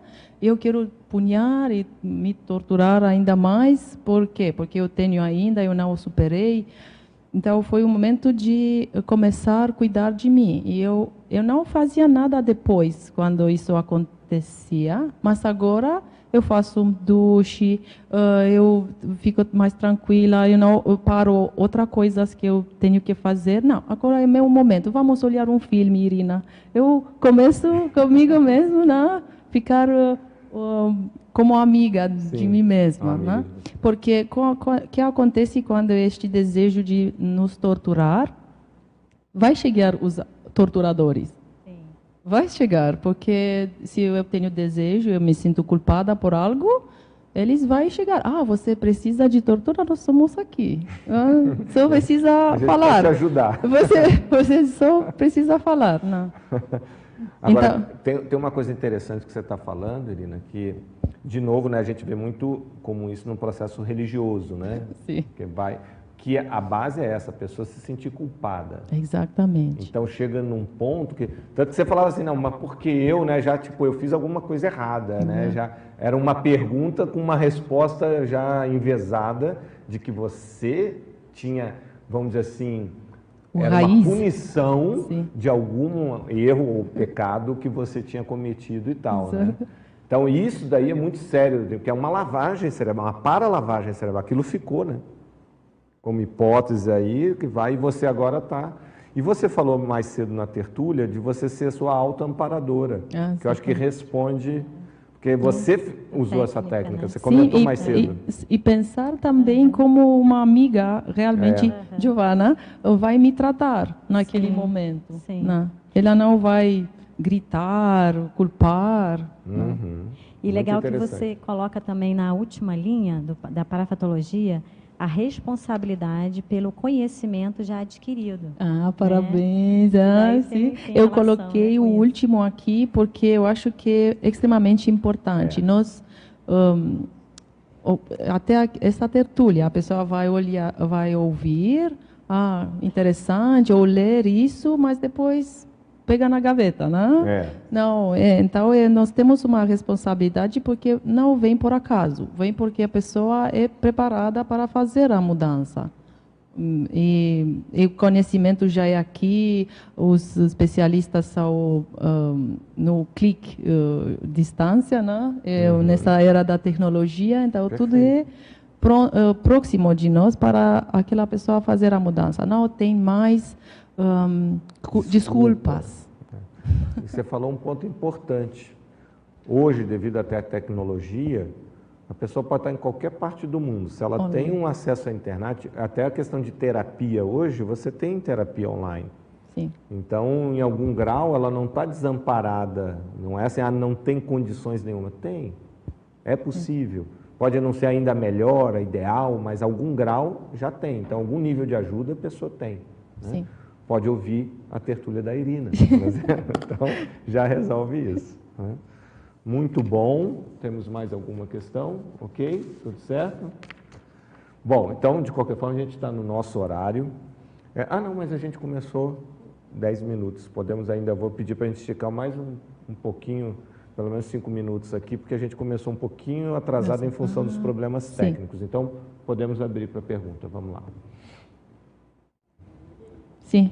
Na página 4, no Paradoxologia, na terceira linha, o paradoxo de o ato de ajudar a si mesmo ajudar os outros, né? Sim, é muito você bom. Você pode falar de cadeira, né? Sim, agora, então. Porque eu vi que eu ficava muitas horas, até dias, naquele padrão pensênico. Então, eu não podia ajudar muito, né? É um paradoxo, porque quando eu comecei a me ajudar, já este processo diminuiu muito. Eu podia ajudar os outros. Eu tinha tempo para fazer a interassistência. No passado, era só aquele bloqueio, pensando naquele padrão pensênico por muitas horas. Agora, não. Agora, eu tenho mais tempo para ajudar os outros por causa disso, porque eu me ajudei primeiro, eu me ajudei a mim mesma. Mas também você sabe que tem o contrário, também funciona aqui, né? Você atua com os outros. Na hora que você ajuda os outros, você também está se ajudando. Sim. Que é a interassistência, né? Então, por exemplo, neste momento que você escreveu o verbete, está fazendo a tertúlia, você está ajudando os outros. Sim. E você que está sendo mais ajudado. Então, tem os dois sentidos, e o que você escreveu também. Sim. Porque o ato de se ajudar pelo o tipo, né, de problema que você enfrentava ou enfrenta, já é um ato para poder ajudar os outros. Sim. Né? Então, isso aí os dois aspectos funcionam. Mas você quer falar mais? Pode falar. Pode falar mais? Pode perguntar. Tem lá? Ela tem lá, então vamos lá. No paradoxo ainda, tem o paradoxo de algo invisível poder causar dor. É a primeira linha. Muito bom. Muito bom, porque a pessoa que tem, por exemplo, hipertensão, diabetes, eles podem nos mostrar os análises, eu tenho isso visível. Mas, no caso... Um exame, né? Exame. Então, por causa disso, eu acho não aconteceu comigo, mas eu ouvi que algumas pessoas dizem para as pessoas que têm ataques de pânico, é só na sua cabeça, não é, porque eles não vejam algo. Então, por causa disso, eu coloquei aqui, de algo invisível poder causar dor. E também aqui, eu tive uma outra coisa, que às vezes nós pensamos que o sofrimento físico é maior do que mental. Eu não sei onde aqui, mas eu coloquei porque é um mito, eu acho que foi. Aqui. A mania de considerar o sofrimento mental inferior ao sofrimento físico. Ele pode ser pior, muito pior. Pior, muito pior. Né? Então, mas não se vê. Por causa disso, as pessoas do redor dela. Mas agora a ciência já começou a descobrir uma área do cérebro que se ativa automaticamente no cérebro nos ataques de pânico. Provavelmente no futuro nós vamos ver os estudos sobre isso. Isso é muito importante que você está trazendo, porque às vezes a pessoa vê só os sintomas, né, ou mais no caso os sinais, né, e não vê se outros aspectos são invisíveis. Né? Por exemplo, hoje se fala muito de relacionamentos tóxicos. Aquilo não aparece, às vezes não chega no nível de violência física, né? Um relacionamento doméstico, né? Ou casal que tem abuso físico, mas às vezes tem um abuso psicológico. E aquilo, e aqui a gente não está defendendo uma coisa ou outra, os dois são negativos, os dois são anticosmoéticos, mas às vezes, dependendo do tipo de atitude, um relacionamento tóxico ou uma ação mesmo de abuso emocional pode ser de um estrago muito pior, às vezes, que um abuso físico. Né? Um abuso que eu digo, uma violência física e tal, dependendo de qual for. Né? Então, é muito sério o que você está trazendo. Agora, Irina, eu acho que um ponto importante, a gente já tinha conversado sobre isso, né? Que às vezes a pessoa que passa pela síndrome do pânico, e você até relatou isso antes, ela acha que, não, eu tenho que, de uma hora para outra, eu tenho que estar curada e nunca mais ter. Né? Pílula mágica. Uma pílula mágica, nunca mais vai ter, e quando tem, ela se frustra, né? E aí pronto, e aí meio que perde as esperanças. Então, para também não entrar nisso, eu acho que você pode falar um pouco sobre isso, e aquilo que a gente estava falando, quer dizer, como é que a pessoa que passa por isso pode ver o seu progresso? Ela pode ver o progresso com dois indicadores. O episódio, o intervalo entre um episódio e outro de crise, ele vai ficando cada vez mais distante. Não é? Se antes levava um mês entre um episódio e outro, agora passa a ser 2 meses, agora passa a ser 3 meses, então ele vai se ampliando. Ainda existe, mas agora você tem uma vez por ano. Como você falou, na sua juventude, era quase todo dia. Depois aquilo foi se espaçando. Então isso é um indicador para a pessoa, não é não ter nunca mais, é um indicador se está se espaçando. E outro quando ocorre, a duração dele, para você entrou e sair, ela vai, com o passar do tempo, diminuindo. Você vê que está progredindo. Ou seja, antes você ficava 1 semana naquilo. Aí agora você fica 1 dia. Daqui a pouco a pessoa fica horas. Então, a duração da crise, ela vai diminuindo com o passar do tempo e o intervalo entre uma crise e outra vai aumentando. Isso são elementos que a pessoa pode considerar, né? Acho que não somente a duração, mas é muito interessante também você observar a sua capacidade interassistencial, que também vai aumentando no decorrer, né? Não é só o tempo que você tem ali entre uma crise e outra, mas é o como você pode ajudar os outros na medida que você vai ganhando experiência. Também. O que você já tem de montão. Obrigada. Mas se você quiser comentar alguma coisa, que eu acho importante você dar a sua visão dentro disso. Sobre... Essa ideia errada de que, para você superar foi aquela única vez e acabou, né? Sim, eu esperava isso, eu coloquei aqui, né, aqui. A sensação da mania de buscar a pílula mágica para a cura total. Eu queria isso, né, porque foi um sofrimento e eu queria acabar com isso muito rápido, mas eu vejo que um processo pode demorar mais anos, pode ser nessa vida, mas o meu posicionamento é de não trazer isso para a próxima vida. Porque o que acontece, foi uma reflexão que eu tive, que o que acontece, Irina, foi no passado. O que acontece, Irina, agora, se você dessomou agora? Onde você vai ir? Na baratroposfera ou nas outras dimensões? Como o nexo avançado. Exatamente. Eu tenho que mudar algumas coisas aqui já. Perfeito. Perfeito. Muito bom. Irina, infelizmente nós estamos aqui no nosso final. Grande tema, grande tertúlia. Você fala com muita desenvoltura, não só pela experiência que você tem, mas o seu português está muito bom, hein? A gente pode exigir mais da Irina, sim, né? Já pode exigir mais, que ela está falando fluentemente. Ela fica escondendo o jogo, mas ela estava falando. Outra coisa, você não precisou ter nenhum pânico nessa tertúlia, não, né? Fica tranquilo, né? Porque eu falei com ela, não vai ter, ela vai falar assim, eu quero mostrar aqui uma vivência prática. Não, hoje pode ser só teórica, né? Nada disso. Mas a opção, sim, a opção pela sua. Então, eu vou passar a palavra para você, para suas considerações finais. E aí a gente retoma para fazer a finalização. Por favor. Sim, eu quero agradecer. Foi um tema difícil, como eu falei, de me expor aqui, mas, especificamente na língua portuguesa.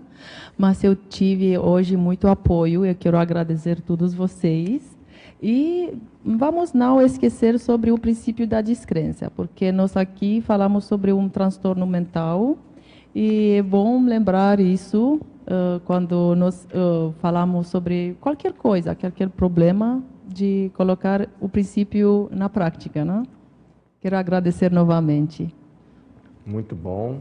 Então, mais uma vez, parabéns, Irina. Esperamos as centenas e centenas de outros verbetes dentro dessa temática, de outras que lhe interessam, tá? Quero aqui agradecer a equipe do Tertuliário, hoje na transmissão o professor Leandro e na monitoria a professora Cassiele. Agradecer aqui a equipe da Enciclosapiens, hoje aqui representada pela Marilux, aqui. Temos outros membros também, né? A Miriam está aqui, a Paula também estava, não sei se a Paula ainda está aí, né? Então, agradecer. Quero também agradecer às tertulianas e tertulianos aqui presentes, agradecer aos teletertulianos e teletertulianas que nos assistiram, que mandaram perguntas, e agradecer também, obviamente, aos amparadores extrafísicos por mais essa tertúlia. Muito obrigado e vamos então às nossas comunicações finais. As pontuações da tertúlia de hoje são 129 acessos, 41 teletertulianos, 28 participantes presenciais, 18 perguntas presenciais, 8 perguntas online. E para o verbete de amanhã teremos morexista retomador de tarefas, com a especialidade proexologia, com o verbotógrafo Luiz César Santos Moutinho. Boa tarde a todos.